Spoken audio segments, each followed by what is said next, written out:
अच्छा कृषि बातें करते हम खेतों की और उसके रखवाली की, बाग बगीचा फल फूलों फसलों की हरियाली की।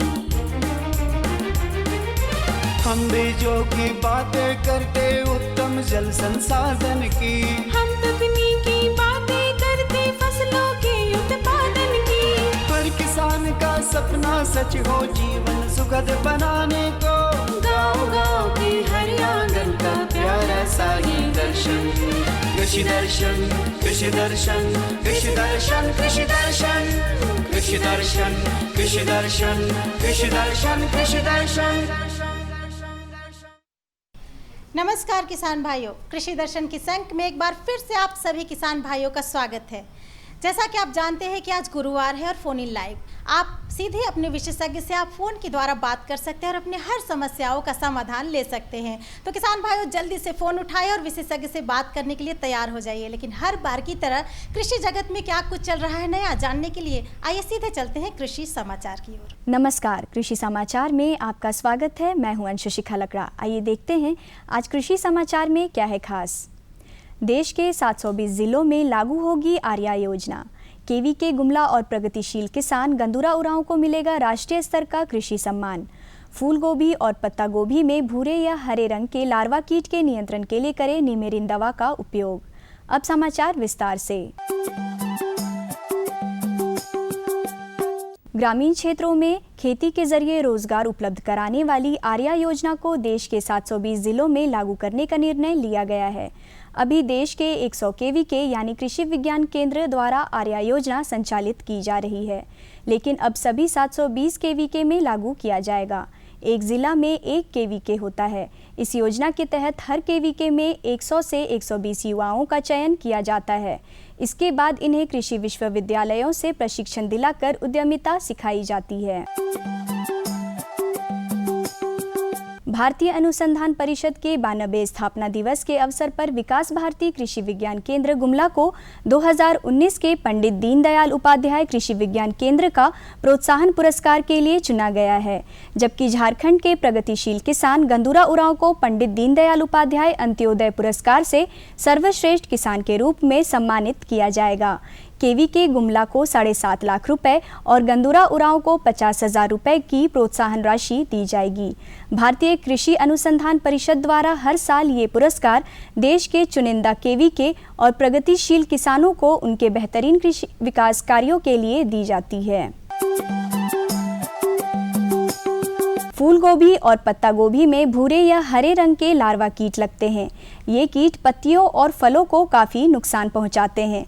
किसान भाइयों, इस कीट के नियंत्रण के लिए नीम निर्मित दवा निमेरिन या गोल्डन से घोल बनाकर फसल पर छिड़काव करें। फूल गोभी और पत्ता गोभी में भूरे या हरे रंग के लार्वा कीट के नियंत्रण के लिए रासायनिक दवा के व्यवहार से परहेज करना ही बेहतर है।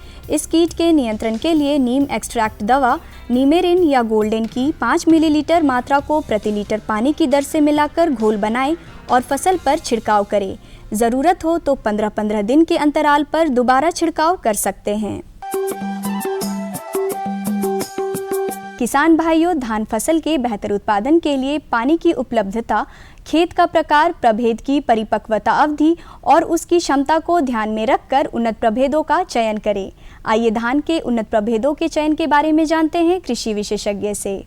और जो किसान भाई बिचड़ा का ये कर रहे हैं, अब तो 20-21 दिन का बिचड़ा हो तो अच्छी तरह खेत में कदवा करके, और जो हमने अनुशंसित किस्में बताई हैं जैसे कि 2-1 के लिए स्वर्णा है, BPT 5204 है, राजश्री है, 2-2 के लिए जो है IR64 DRT1 है, नवीन है, ललाट है, सहभागी धान है। इस सब को आप 2-2 के लिए लगा सकते हैं। और अपलैंड के लिए जो ऊपर टाण के लिए जो है वो वंदना है, अंजलि है, बिरसा विकास धान 109 है, 110 है, 111 है। ये सारी किस्में जो हैं वो आप, तो कहने का मतलब ये है कि फसल के अवधि और फसल का जो है और ज़मीन की जो परिस्थिति है उसके अनुसार आप फसल का चुनाव करें, ये किस्मों का चुनाव करें और अपने खेत में बुआई करें। रोपाई के बाद धान के पौधों की बेहतर बढ़वार में सबसे बड़ी बाधा है खरपतवार। रोपा धान में निकौनी का काम करने के लिए कृषि उपकरण पैडी वीडर का उपयोग करें। इसकी कार्य क्षमता 20 डिसमिल प्रतिदिन है। आज हम जानेंगे लत्तेदार सब्जी फसलों में फल छेदक कीटों के रोकथाम के उपाय के बारे में। किसान भाइयों, लत्तेदार सब्जी फसलों में फूल लगने के 10 दिन बाद नीम सीड पाउडर एक्सट्रैक्ट 4% दवा या इंडोक्साकार्ब दवा आधा मिलीलीटर प्रति लीटर पानी की दर से घोल बनाकर फसल पर छिड़काव करें। 10-10 दिन के अंतराल पर 2 छिड़काव करें। इससे फल छेदक कीटों का प्रकोप नहीं होगा। और अब एक नज़र राज्य के 5 प्रमुख शहरों के मौसम के मिजाज पर। आज राज्य के 5 प्रमुख नगरों के अधिकतम और न्यूनतम तापमान कुछ इस प्रकार दर्ज किए गए। रांची का अधिकतम तापमान 30 डिग्री सेल्सियस और न्यूनतम 23 डिग्री सेल्सियस। जमशेदपुर का अधिकतम तापमान 33 डिग्री सेल्सियस और न्यूनतम 26 डिग्री सेल्सियस। मेदिनीनगर का अधिकतम तापमान 32 डिग्री सेल्सियस और न्यूनतम 26 डिग्री सेल्सियस। देवघर का अधिकतम तापमान 30 डिग्री सेल्सियस और न्यूनतम 26 डिग्री सेल्सियस। वहीं धनबाद का अधिकतम तापमान 32 डिग्री सेल्सियस और न्यूनतम 26 डिग्री सेल्सियस रहा।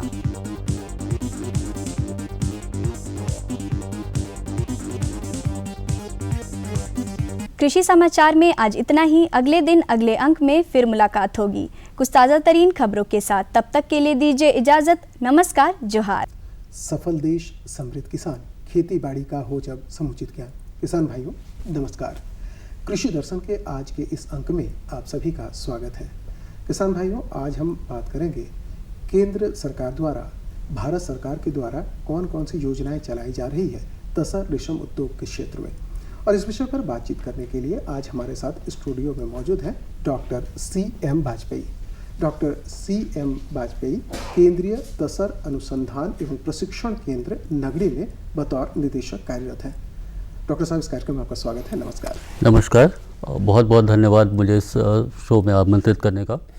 और इस शो से जुड़े हुए मैं सारे अपने किसान भाइयों का भी नमस्कार करता हूँ। बिल्कुल। किसान भाइयों, अगर तसर रेशम उद्योग के क्षेत्र में कौन कौन सी योजनाएं चलाई जा रही है, इस विषय पर जानना है तो आप हमारे साथ बने रहें। डॉक्टर साहब, जब हम तसर रेशम उद्योग की बात करते हैं, बहुत सारी योजनाएं चलाई जा रही हैं, लेकिन उससे पहले हम ये जानना चाहेंगे कि लंबे समय से हमारा जो प्रशिक्षण केंद्र है शहर में, रांची में चलाया जा रहा है, ये एक बहुत पुराना प्रशिक्षण केंद्र है और बहुत लंबे समय से ये किसानों के लिए बहुत सारा काम कर रहा है। क्या भूमिका है और क्या संभावनाएँ हैं तसर रेशम उद्योग की झारखंड में? गौतम जी, ये केंद्रीय तसर अनुसंधान एवं प्रशिक्षण संस्थान है जो प्रशिक्षण के अलावा अनुसंधान के क्षेत्र में भी कार्यरत है और 1964 में इसकी स्थापना हुई थी। तो आप देख लीजिए, करीब 36 और 20 56 साल से लगातार ये संस्थान कार्यरत है। और मुख्य संस्थान जो है यहाँ से 18 किलोमीटर दूर नगड़ी, पिस्का नगड़ी में अवस्थित है।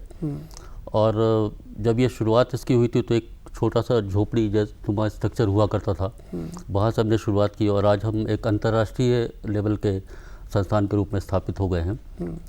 हमारा संस्थान मूल रूप से जुड़ा हुआ है तसर के बहुमुखी और बहुआयामी जो तसर उद्योग का एक अपनी एक ये है रूप है। उसके हर क्षेत्र में जितने भी इसके क्षेत्र हैं, जैसे पौधारोपण है, उसके बाद कीट रोपण है, उसके बाद बीजागार, जब कोकून को हम प्रिजर्व करते हैं, सीड बनाते हैं उसमें, उसके बाद कोकून से सूता निकालते हैं। हर क्षेत्र में जो प्रॉब्लम्स होती हैं उनको कैसे सॉल्व किया जाए, नई नई तकनीक विकसित करें ताकि हमारे किसान भाई जो उससे जुड़े हुए हैं वो कम लागत में ज़्यादा तसर उत्पादित कर सके और अच्छी क्वालिटी का तसर उत्पादित कर सके। बिल्कुल। तो इस दशा में हमारा प्रशिक्षण संस्थान पिछले कई सालों से लगा हुआ है। बिल्कुल।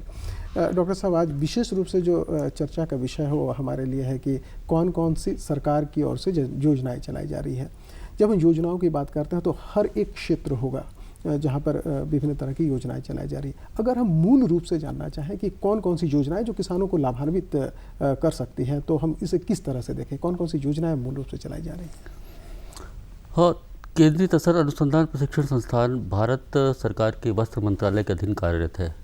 तो वस्त्र, हर मंत्रालय की, जैसा आपको पता होता है, हर मंत्रालय की अपनी अपनी योजना होती है।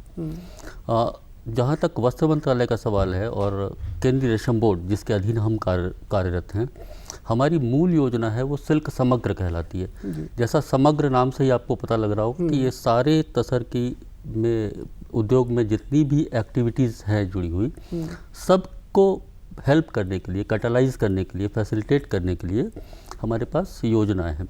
इनको हम सिल्क समग्र कहते हैं और ये सेंट्रल सेक्टर स्कीम है। ये स्कीम जो है ये भारत सरकार वस्त्र मंत्रालय के द्वारा हमें देती है और इनका मूल रूप से फील्ड में इम्प्लीमेंटेशन जो होता है वो स्टेट गवर्नमेंट की तरफ से होता है। अच्छा। अब इस योजना में भी कई हिस्से हैं। जैसे इसका एक हिस्सा जाता है रिसर्च एंड डेवलपमेंट के लिए, क्योंकि आप मानेंगे कि कोई भी डेवलपमेंट अगर उसको आगे ले जाना है और अंतर्राष्ट्रीय स्तर तक पहुंचाना है तो हमको उसमें रिसर्च एंड डेवलपमेंट का कंटिन्यूअस सपोर्ट चाहिए। बिल्कुल। तो इसका एक भाग उसके लिए जाता है।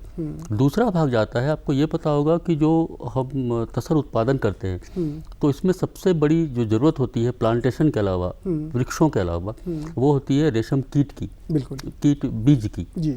वो बीज मिलेगा, अच्छा बीज मिलेगा, क्वालिटी का बीज मिलेगा, तभी किसान उससे अच्छी आमदनी प्राप्त कर सकते हैं। बिल्कुल। तो दूसरा भाग जो इस योजना का है वो हमारे बीज संगठन को विकसित करने का।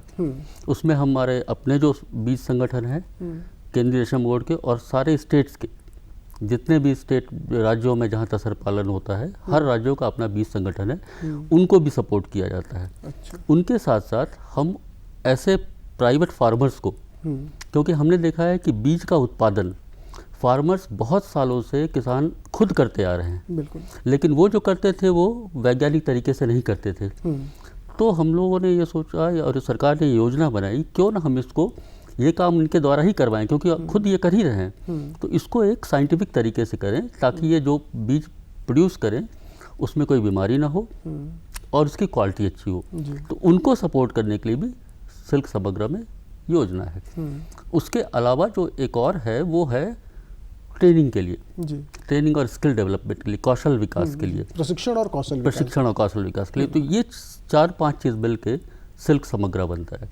सिल्क समग्र का इम्प्लीमेंटेशन जैसा आपने बताया कि कुछ तो हम लोग केंद्रीय रेशम बोर्ड खुद करता है, लेकिन जहाँ तक योजना की पहुंच किसानों तक ले जाने की है, इसी से जुड़ा ये किसानों है। जी, हाँ, जी, जी। ये हम जानना चाहेंगे, समग्र जब हम कहते हैं तो इसका आधार फलक ही बहुत विस्तृत हो जाता है, बहुत सारी चीज़ें इसमें जुड़ जाती है, हर एक का अपना अपना क्षेत्र है। लेकिन बहुत सारे ऐसे किसान भाई हैं जो बीज उत्पादन करना चाहते हैं या जो रीलिंग से जुड़ना चाहते हैं, इस तरह की चीज़ें हैं। तो जो किसान भाई से जुड़ना चाहते हैं, जो इस वक्त हमारे कार्यक्रम के साथ जुड़े हुए हैं, अगर वो जानना चाहे कि इसकी जानकारी हम कैसे लें, इन योजनाओं से हम कैसे लाभान्वित हो, तो उनको क्या करना चाहिए सर? इसका सबसे आसान तरीका है, हालांकि हम अपने तरफ से भी हमारे अनुसंधान रिसर्च एक्सटेंशन सेंटर्स हैं, सारे राज्यों में अलग अलग जगहों पे हैं, हमारे रीजनल रिसर्च स्टेशंस भी हैं, वहाँ पे जाके भी ये जानकारी प्राप्त कर सकते हैं। लेकिन चूंकि मैंने जैसा कहा कि ये सारी योजनाएं जो हैं वो जो किसानों से लगी हुई है वो स्टेट गवर्नमेंट के थ्रू इम्प्लीमेंट होती हैं। तो सबसे अच्छा तरीका ये है, हमारे झारखंड के किसान जो हैं उनको पता होगा कि कहीं ना कहीं नज़दीक में एक पायलट प्रोजेक्ट सेंटर जरूर होता है स्टेट गवर्नमेंट का।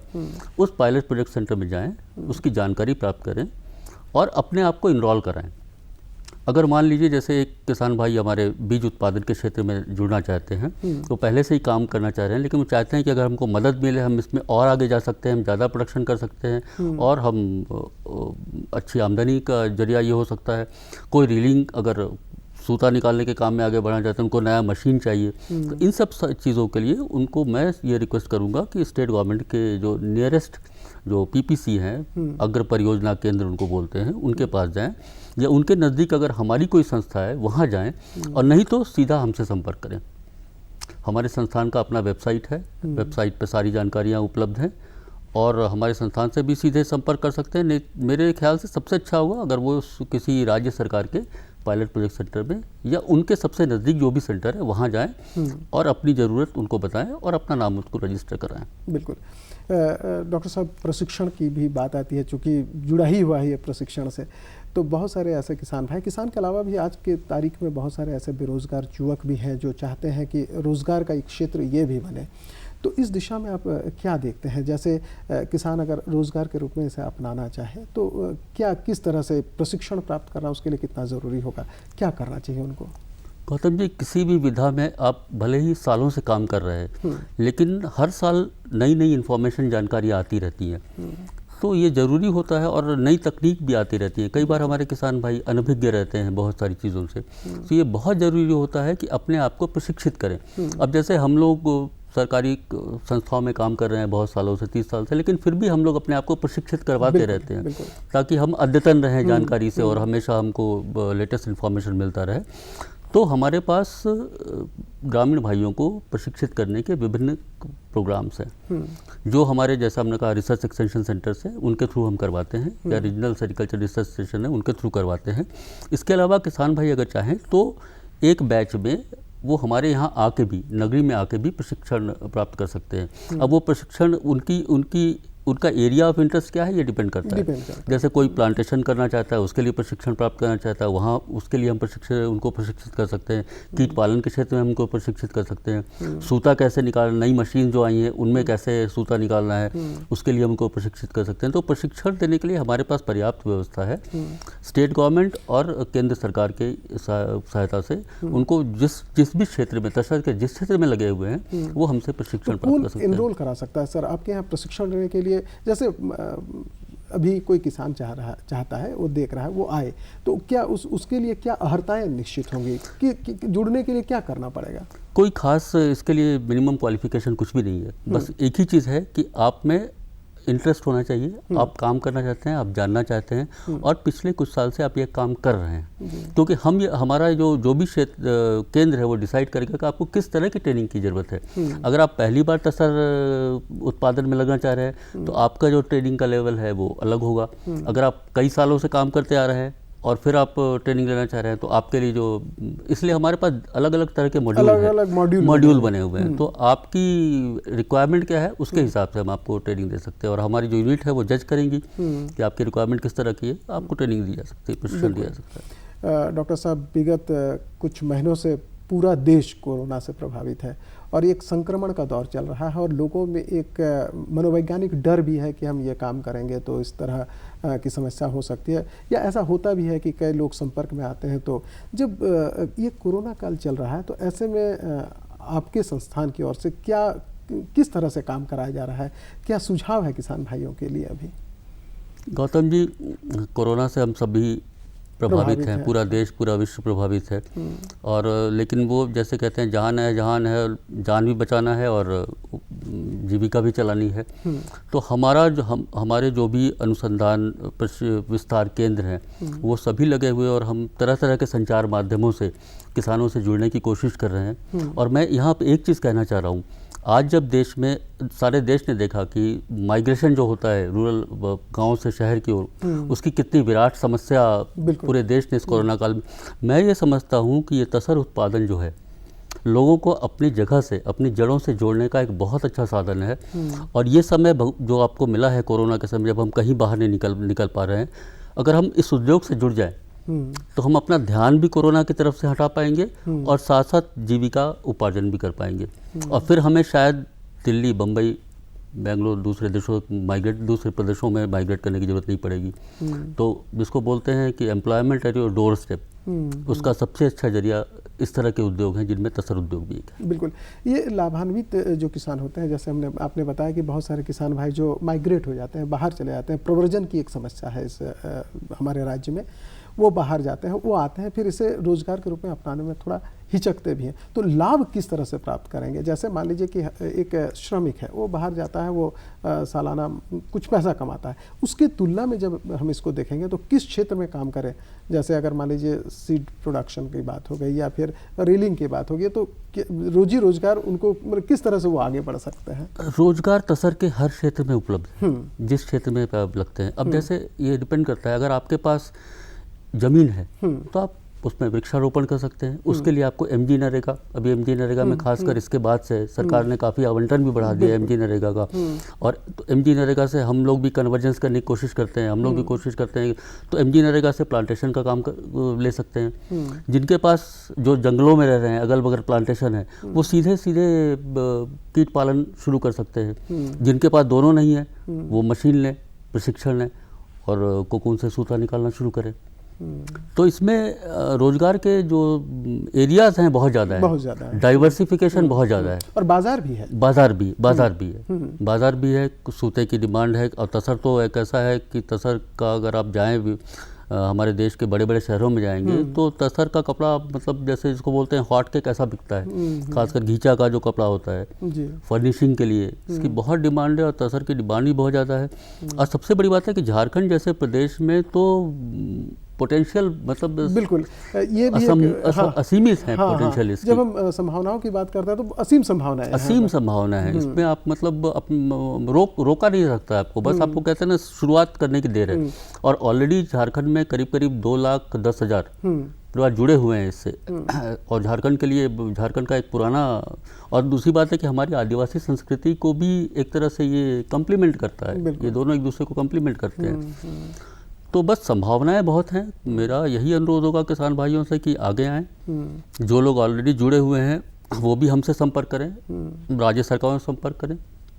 डॉक्टर साहब, धागाकरण की जब बात आती है तो बहुत सारे किसान भाइयों को नए यूनिट की ज़रूरत पड़ती है, वो लगाएं, तो उसके लिए क्या सुझाव है, वो किस तरह से लगा सकते हैं? क्योंकि कई ऐसे किसान हैं जिनके पास बहुत पूंजी नहीं हो पाती है या उनको जानकारी नहीं हो पाती है, प्रशिक्षण के द्वारा वो जानकारी ले लिए, लेकिन मशीन की उपलब्धता के संबंध में या धागाकरण किस तरह से करें, इसके संबंध में हमारे किसान भाइयों को बताएं। धागाकरण के लिए 2 चीज़ों की ज़रूरत होती है, एक तो है रॉ मटेरियल कोकून जी, और दूसरा है मशीन। क्योंकि पहले जो यहाँ ट्रेडिशनल तरीका होता था मटका या घीचा या ताई, उसको हम लोग अब भी डिस्करेज कर रहे हैं क्योंकि वो एक तरह से हेल्थ के लिहाज से भी अच्छा नहीं है। तो इसके लिए आजकल मशीनें बहुत आ गई हैं, कई तरह की मशीनें उपलब्ध हैं और इस पर सरकार की सब्सिडी भी, सरकार की सब्सिडी है, केंद्र सरकार की सब्सिडी है, दूसरे कई स्कीम्स हैं उनसे भी। अगर पूंजी का अभाव है तो अनुदान की भी व्यवस्था है इसमें, अनुदान की व्यवस्था, बल्कि चूंकि ये आदिवासी बहुल इलाका है तो इसमें जो केंद्र हमारे सिल्क समग्रा में ही ट्राइबल सब प्लान के अंदर में इसके लिए खास व्यवस्था है। 80% तक की सब्सिडी इसमें मिल सकती है। 10% स्टेट गवर्नमेंट दे सकता है, 10% उनको लगाना है। तो इसमें इक्विपमेंट के लिए सब्सिडी है। बाकी आप अपने घर में जहाँ पे भी हैं, आप छोटी सी मशीन है, घर में बैठ के आप काम कर सकते हैं। इसके लिए कोई बहुत बड़ा आपको सेटअप लगाने की जरूरत नहीं है। कोकून जो है तो कोकून उपलब्ध है, हमारा रॉ मटेरियल बैंक चाईबासा में है। उसके अलावा झारखंड राज्य की, और अगर किसी तरह की तकलीफ है तो फिर हम लोग हैं बिल्कुल आपके नज़दीक हैं, जब चाहें हमसे संपर्क कर सकते हैं, कोई प्रॉब्लम नहीं है। डॉक्टर साहब, चलते चलते किसान भाइयों को क्या संदेश देना चाहेंगे?